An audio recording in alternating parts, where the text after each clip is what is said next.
Have you ever wondered why two people with the same income can end up with wildly different tax bills? Meet Alicia and Alex. They both live in Canada and earn the exact same salary.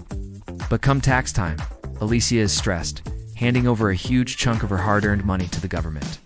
Meanwhile, Alex is calm, cool, and collected, keeping significantly more of his income. What's Alex's secret?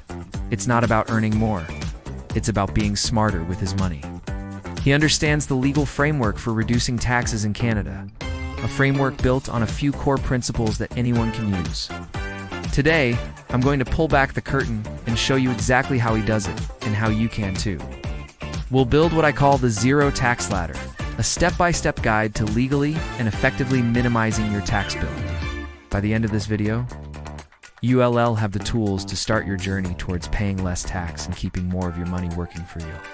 First up on our zero tax ladder is the absolute foundation of tax-efficient wealth building in Canada, the tax-free savings account, or TFSA. Now, don't let the name fool you. It's not just a savings account. It's a powerful investment vehicle. Think of it like a magic greenhouse for your money. Any investment you put inside stocks, bonds, mutual funds can grow completely tax-free. Imagine planting a small seed. Inside the TFSA, that seed grows into a massive tree. And when you harvest the fruit, meaning you withdraw your money, the taxman, the CRA, can't touch a single leaf. Every dollar of growth, every dividend, every capital gain is 100% yours to keep. This is what we call tax-free growth. Unlike other accounts, withdrawals from your TFSA also don't count as income, so they won't affect any government benefits you might receive. If you're a Canadian over 18, this is the first account you should aim to max out. It's the simplest and most powerful way to build wealth without sharing your profits with the government. The second rung on our ladder is all about reducing your taxable income right now. This is where the Registered Retirement Savings Plan, or RRSP, comes into play. The concept is simple. For every dollar you contribute to your RRSP, you get to deduct that same dollar from your income for the year. Let's say you earn $80,000 and contribute $10,000 to your RRSP. For tax purposes, it's as if you only earned $70,000. This directly lowers your tax bill for the current year, often resulting in a nice tax refund. Think of it like a time machine for your taxes. You're taking money you would pay tax on today when you're in a higher tax bracket during your peak earning years and deferring that tax until retirement. The idea is that in retirement, you'll likely have a lower income, be in a lower tax bracket, and therefore pay less tax on that money when you eventually withdraw it. The RRSP is a brilliant tool for getting an immediate tax break while simultaneously saving for your future. Now let's climb to the third rung, which is a game changer for anyone who is self-employed or has a side hustle. Business deductions. There's a fundamental difference in how employees and business owners are taxed. As an employee, your money flows through a very specific funnel. Your salary comes in, taxes are taken off the top, and you get to spend what's left. But for a business owner, the funnel is flipped. Your revenue comes in first. Then, you get to subtract all your legitimate business expenses, things like your home office, a portion of your internet and phone bills, vehicle expenses, supplies, and even meals with clients. Only after all these expenses are deducted do you pay tax on the remaining profit.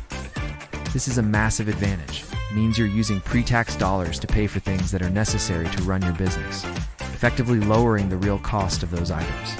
If you have any sort of business income, even from a small side project, you need to be meticulously tracking your expenses. Every dollar you can legitimately deduct is a dollar you don't pay tax on, which can add up to thousands in savings every single year. The fourth rung on our zero tax ladder is about being green, both for the planet and for your wallet.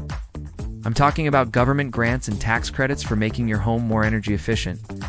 Governments at the federal and provincial levels are actively encouraging Canadians to go green by offering significant financial incentives.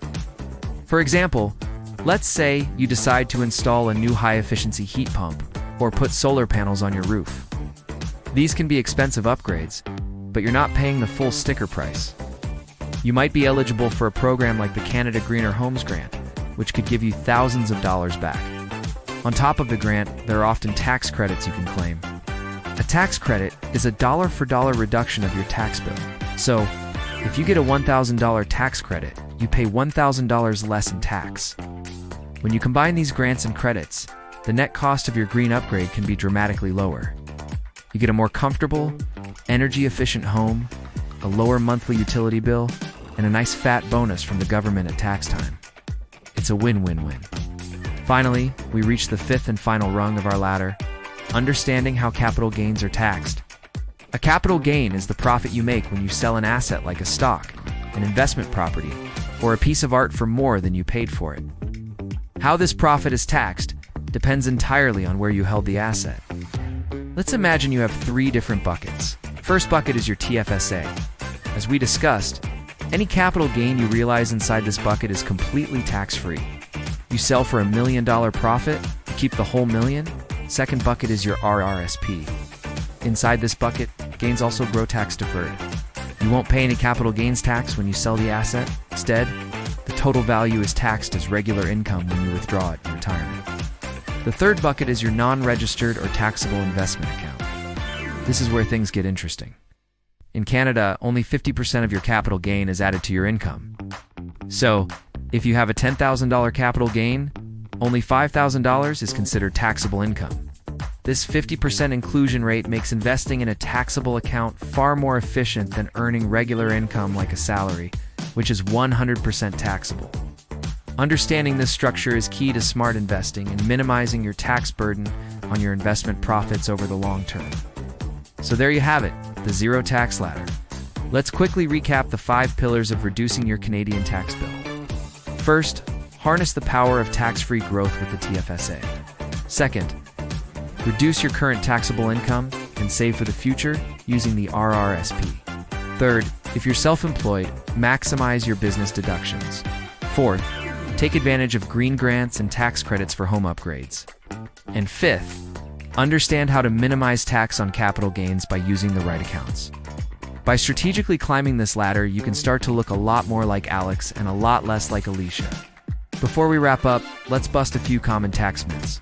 Myth 1. Only the rich can avoid taxes. False.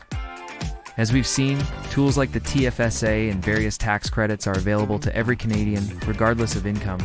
Myth 2. Tax planning is too complicated. False. While it can get complex, the core principles are straightforward.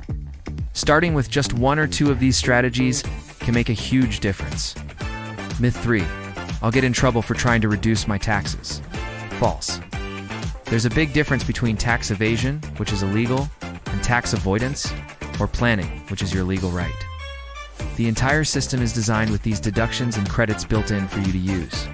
It's your money, and learning the rules of the game is the smartest financial move you can make. Start small, stay consistent, and watch your tax bill shrink. Thank you so much for watching. If you found this guide helpful, please give this video a thumbs up, and forget to subscribe for more tips on how to build wealth and manage your money wisely. Let me know in the comments which tax saving strategy you're going to start using first. See you in the next video.